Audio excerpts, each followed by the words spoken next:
Breaking news చూస్తున్నాం. మండపాల్లో కొలువుదీరి వినాయక చవితి నుంచి 9 రోజుల పాటు భక్తులతో పూజలను అందుకున్న గంగమ్మ ఒడిలోకి చేరే సమయం ఆసన్నమైంది. దీంతో ఏ దారులు చూసినా వినాయక విగ్రహాలు నదిలో నిమజ్జనం కోసం తరలి వెళ్తున్న దృశ్యమే కనిపిస్తోంది.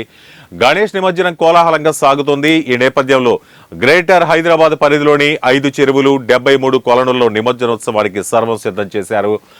భద్రతను కట్టుదిట్టం చేశారు. నిమజ్జనం జరిగే ప్రదేశంలో ఎవరైనా ఎక్స్ట్రాలు చేస్తే అక్కడికక్కడే చర్యలు తీసుకునేలా స్పెషల్ టీమ్స్ ను రంగంలోకి దించారు.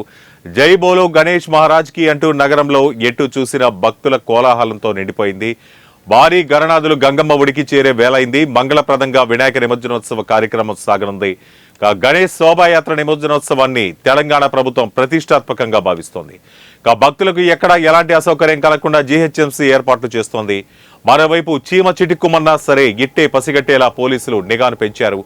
భారీగా బలగాలను రంగంలోకి దింపారు. హుస్సేన్ సాగర్ లో నిమజ్జనం కొనసాగుతోంది. మరో 5 పెద్ద చెరువులు సహా 73 కొలనుల్లో నిమజ్జనోత్సవానికి సర్వం సిద్ధం చేశారు.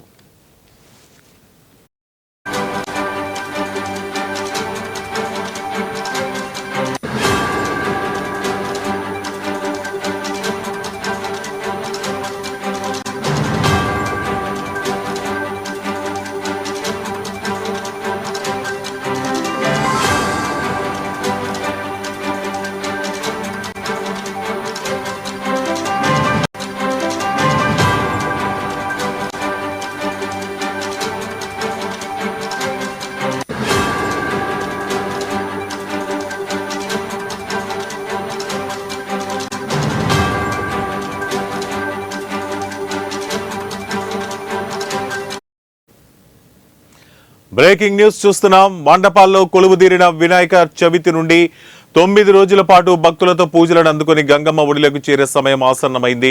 దీంతో ఏ దారులు చూసినా వినాయక విగ్రహాలు నదిలో నిమజ్జనం కోసం తరలి వెళ్తున్న దృశ్యమే కనిపిస్తోంది. గణేష్ నిమజ్జనం కోలాహలంగా సాగుతోంది. ఈ నేపథ్యంలో గ్రేటర్ హైదరాబాద్ పరిధిలోని 5 చెరువులు 73 కొలనుల్లో నిమజ్జనోత్సవానికి సర్వం సిద్ధం చేశారు. భద్రతను కట్టుదిట్టం చేశారు. నిమజ్జనం జరిగే ప్రదేశంలో ఎవరైనా ఎక్స్ట్రాలు చేస్తే అక్కడికక్కడే చర్యలు తీసుకునేలా స్పెషల్ టీమ్స్ ను రంగంలోకి దింపారు. జై బోలో గణేష్ మహారాజ్ కి అంటూ నగరంలో ఎటు చూసినా భక్తుల కోలాహలంతో నిండిపోయింది. భారీ గణనాథులు గంగమ్మ ఒడికి చేరే వేలైంది. మంగళప్రదంగా వినాయక నిమజ్జనోత్సవ కార్యక్రమం సాగనుంది.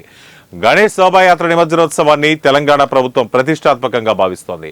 భక్తులకు ఎలాంటి అసౌకర్యం కలగకుండా జీహెచ్ఎంసీ ఏర్పాట్లు చేస్తోంది. మరోవైపు చీమ చిటుక్కుమన్నా సరే ఇట్టే పసిగట్టేలా పోలీసులు నిఘాను పెంచారు. భారీగా బలగాలను రంగంలోకి దింపారు. హుస్సేన్ సాగర్ లో నిమజ్జనం కొనసాగుతోంది. మరో 5 పెద్ద చెరువులు సహా 73 కొలనుల్లో నిమజ్జనోత్సవానికి సర్వం సిద్ధం చేశారు.